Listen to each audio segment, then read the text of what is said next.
In Succession, Kieran Culkin plays Roman Roy, the youngest of the very damaged Roy clan, whose magnetic bravado and cockiness belies a somewhat damaged and insecure interior. I'm Rob Licuria, Senior Editor at Gold Derby. Kieran, is it particularly challenging to maintain Roman's confident facade while giving us glimpses of his surprisingly endearing vulnerability? Is it difficult? Yes. This might sound shitty. I haven't been having a very hard time on this show. I don't really struggle. And it's going to sound, there's going to be a lot of like ass kissing. I've seen a couple of these interviews from people, from the other actors on the show. And it sounds like ass kissing, but it's just the truth. These writers are just brilliant. And on top of how good they are, they write great scripts, they tell great stories, but they also know how to write for each actor. And also they all have, and Jesse in particular, has an amazing bullshitometer. He knows if something is a little too far or something is a little too on the nose or this or that. So I'm in completely safe hands. So there's a lot about Roman. Most of how I approach Roman is not at all this. It's all just gut. It's all like, I read the page, it feels right. And if it doesn't, I mean, I will sort of express myself, but then it feels like I'm heard. It feels like a real collaboration, but it's like, it's not a struggle. I'm never fighting to make sure I have a voice, or I'm fighting to try to understand what the guy is. We all seem to have a really good understanding of what it is and a lot of trust. If something doesn't feel right, but it's explained to me, I just sort of let it go. And Jesse, the writer, sort of will let me go too if something feels right for me. Yeah. I've never done a TV show before, so I remember feeling like this is going to be scary. I'm going to feel like I'm locked in a cage here. And it just hasn't been that way. So that's that like vulnerability thing or whatever. I don't know. I've been doing this forever. It just feels like, just go. I don't know. That's actually a really cool thing to do. Not a lot of people get to say that. Like, I was wondering why you decided to do TV. And then I was thinking you're probably quite thankful because it's a really good, well-made show, well-written. And you get to play Roman as like the wisecracking, charismatic guy. And also he's super vulnerable and we can totally see that underneath the surface. Like that, is that a dream to be playing a guy like that? It is a dream. And I think, there was a couple of descriptors that you used to define Roman, describe him, descriptors to describe, obviously. And what's great about the show that I just said earlier is it's never like wholly one thing or another. Like Roman, he seems a lot like that on the surface, but there's obviously more to him. I understand that just internally, and then the writers understand that and they write towards that, and we get to see that. There is a lot more to this guy and to all these characters, which is what I find interesting. I just remembered I had my vitamins, so I'm just going to take them. Sorry. Yeah, no, absolutely. That's very important, please. We want to keep you satiated and vitamins. Got my water, my vitamins, and my wines. So. Health, it's all about exactly. It's not wine for me yet, but we're getting there. You know what? I think we should cut to the chase and talk about the thing that everyone wants to talk about between what was going on between your character and Jay's character, because that was crazy and really entertaining. So for anyone who doesn't know, over the course of the second season, Roman becomes entangled in this weird fetishized flirtation with Jerry. And I loved every single moment of it. What were your thoughts when you first understood that this was going to happen over season 2? I went because we sort of, not directly, we kind of like tried to make that happen in the first season. She wasn't in the pilot, and I remember reading the script once we got picked up for episodes 2 and 3. And seeing the character Jerry, which actually was written to be a man. Even by the time Jay was cast, they still hadn't changed all the pronouns of it. But I'd known her for years, and I was really excited to be doing the show with her. My first scene was with her, and immediately started doing some weird sort of like flirty thing with her. And every time we started doing it throughout the first season, I would do a little bit of a flirt with her, and she would kind of just sort of swat me away like an annoying fly. So it was like this sort of, since we have known each other for a long time, there was this safe environment to sort of like throw things at each other. So I would do these sometimes really wildly over the top, inappropriate flirts, and she would just make me feel really stupid and walk away. And I remember thinking, man, that would be so cool if they did something with this. But if they don't, then it's because it's the right thing. Again, going back to the trust thing, trusting Jesse and the writers. And I didn't. It was one of two things that I was really hoping would happen with Roman in the second season, but I didn't bring it up. I didn't say anything, and I was told at the start, before we started shooting season 2, that they were gonna sort of see where that goes. They weren't. They didn't. There wasn't a whole storyline. They were like, we're gonna see if there's something odd, sexual, or maybe bordering on inappropriate happening with Roman and Jerry. And I got really excited about that. And something I want to say too, going back to praising the writers and the showrunner and everything. Every time I have either like an issue with something or an idea that I think would be really cool, I notice if I just don't say anything, eventually it's kind of just going to happen. Like, instead of complaining, that I learned that early on, like, there was something on the table that didn't feel right, I used to like try to bring it up. Now we don't bring it up because it resolves itself, because they always know what they're doing. Wow. Yeah, it was really cool. It was really cool to be like, I hope that happens. I remember talking to my wife in season 1, and it was like, you know what, I would really love if Jay and I got to do some sort of weird, sort of explore some sort of sexual or flirtatious something, because they didn't use it the first season, and then they did. Yeah. And it's fun. Yeah, it looks like fun. And then that storyline, it really ramps up, because there's that scene, behind the bathroom door. And Jay was telling me that scene changed on a dime, and it was like this obstacle course that you both were playing, because the tone shifts quite a bit.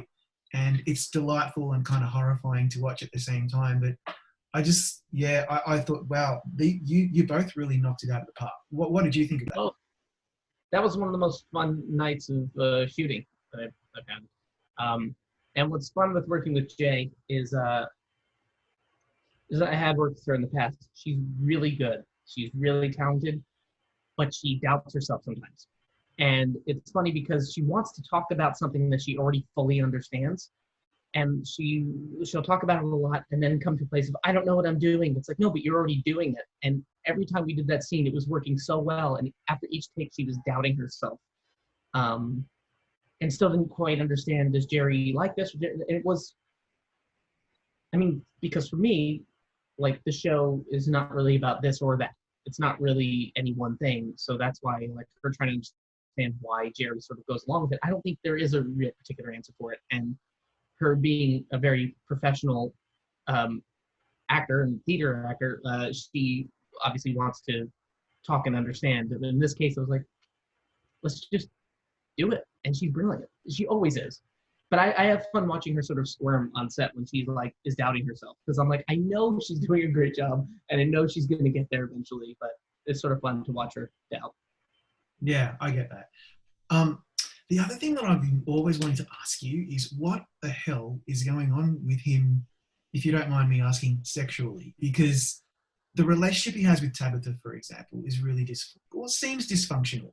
Like, he plays dead in the Turnhaven episode, and she snaps, the morgue is closed. I thought that was a great scene. But at the same time, he really gets off on this unusual masochistic Oedipal connection with Jerry. So what are your thoughts on what's going on with him internally in his sex life? Because it's kind of, I'm a bit confused about it. Bingo. I think that's it. I don't think he has any understanding of it either. And the way I try to approach Roman is I only want to understand as much as he does. And there's something that he says in the first season about being very well adjusted because he does see a therapist. I actually do think he has a pretty good understanding of who he is. And I think he, in a very backwards way, is kind of well adjusted because he does understand himself. But there are certain areas like that I don't think he's really properly explored. I don't think he knows why he doesn't seem to be able to have sex with Tabitha, and why his first idea that pops in his mind after months of being together is, can you just be a dead person and maybe we can have sex and I can maybe fuck a corpse? Like, I don't think he's actually explored that and thought, that's probably because, like, I don't think he was even necessarily into that either. I don't think he knows. There was, after before we shot the pilot, after I got the part, we did a table read. Adam McKay and Jesse talked to me briefly about his sexuality, and they said, we don't know yet, but we have this idea that he might be bisexual. I was like, okay. And in the first season, we sort of started to explore that, and then they kind of just stopped exploring that, but that little seed was sort of in there. So it wasn't, so it's not that. It's that there is something about his sexuality. He's in his late 30s, and he just doesn't have an understanding of it. And for me, that is a lot of fun to play. Yeah, it's at his whole dimension. I mean, he has a sexuality. Who doesn't? You know, he just doesn't know where the direction is. And that, I do not think there's a simple answer to it. It's better that way. It's actually better because you can just explore it like he will. It makes sense to understand it, and that would mean I would be learning at the same time he does. I'm kind of interested to find out what that is too. Yeah. He doesn't seem to be good with affection either, and I don't know what that is.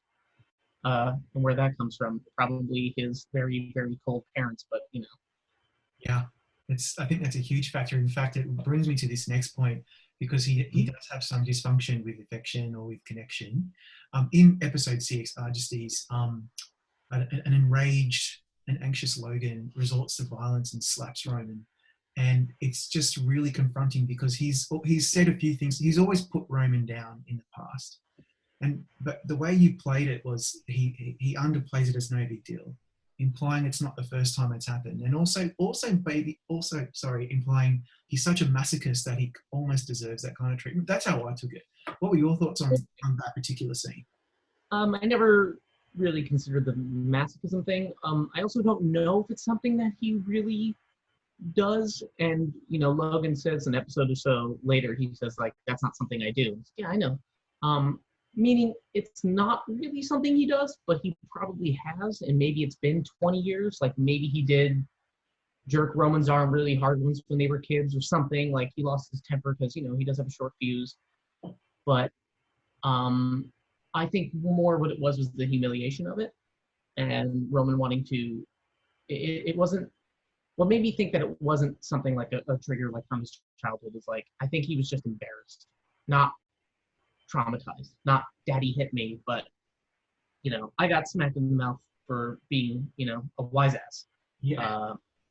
And then it became like a commotion, like, you know, my brother comes to rescue me. It's like, I can handle myself. I'm a grown up. I think there was that. Wait, what the hell else was I going to say about that? Getting smacked in the mouth, embarrassed. Well, shit, I had some like really brilliant point to make about it, and it's gone now. So. Okay, just email us later. Yeah. Actually, that brings me to this. I think a lot of Roman's issues, this is again my personal view, stem from him being underestimated. And by the end of season 2, he's trying to break from that default by being assertive and useful to his dad. And Logan sees that in him a bit. And Brian was telling me that that's how he was playing it. He could see that Logan was starting to see, Roman might actually be a successor, a credible one, emerging as a credible one. What are your thoughts on that dynamic? Yeah, actually, sort of connected to, I remembered what I was going to say about this, that Roman is actually insanely resilient. I can't remember if it's the first or second season, but Logan calls him a very bendy fuck or whatever. Yeah. Probably just like something to be how I just move in a weird bendy way. But I saw it as more like he is a rubbery guy. You can say whatever you want. He's going to fire back. You can whack him in the mouth. And that's fine. He comes back and acts like everything's normal. I think he actually is resilient and strong, even though he may come across as a dumbass. He's well aware of that, but he takes that in stride. And wants to take himself seriously and is willing to take, you know, certain sort of abuses. But in the in that moment, I think he, you know, he can be a serious guy. He just has a bit of a hard time with it. And I think in the circumstances that led up to him deciding that the deal was kind of bullshit and that he didn't want to do it. I mean, like he was put in a position where he might like die or be kidnapped. So, you know, yeah, I think maybe he was reflecting on a lot of, his life or his position where everything's got a bit serious. But for whatever reason, he does make the smart move. And I think he always knows how to make a smart move. Like he says in the first season, like I'm smart but I'm dumb or something like that. I'm dumb but I'm smart. I don't know. Same thing. I think he is capable. I think he's actually the most like his father of any of Logan's kids, in that, yeah, I don't know, but I'll figure it out and I'll just make a decision and it's this. And I think doing that and making the correct decision and making the smart one here to Dad, when I easily could have just been the hero, been like, hey Dad, look, I saved the day, I got all this money for us. He makes the smart decision. I kind of rambled on. These things all kind of connect. This is why I'm like a shitty person to interview. I'm just gonna say a bunch of stuff. I'm telling you, they all connect. I'm just like, it's like a Pollock painting. I don't know why I pointed at the Goonies poster, but but it's all connected, right? And I beg to differ, because I think I like that rambling conversation. I think we're gonna get to some truth here, right? And I'm really excited. You have to read into it and be like, he said this. Let's go a little bit more superficial, just to give you a break before we finish up. So, oh my God, you see me struggling with like, what does it mean? It's too existential, and you haven't had enough wine. There was a palpable. This is pretty good. Yeah. What wine are you drinking, by the way? Just out of interest. I think it's like a Pinot Grigio or something. I don't know. Like, I'm gonna have like some seafood in a bit. Like late seafood. I don't know. So I figured white wine is good for that. I don't really drink white wine. So, neither do I, but they marry well. Anyway, that's another story. There was a palpable love for Succession at the Emmys last year, right? And you were nominated 2 years in a row at the Globes, which is very rare, to be honest. Is there a sense amongst the cast and crew that this show is really beloved by the industry and the media? Like, it really is. They put it on a pedestal. I don't know. I'm also kind of shit at that stuff too, because this is the first time being in a TV show. So like, what I've done is I'll work on a movie, and then when it's done, how it's perceived is just none of my business. Like, I've never cared about like it does well or people hate it, or I don't care. And sort of the same when I do theater. I'm kind of trying to make it the best. I don't really need to read reviews. I don't really care what the response is. So it's sort of strange, because the response does matter, because I want to keep doing this job because it's great.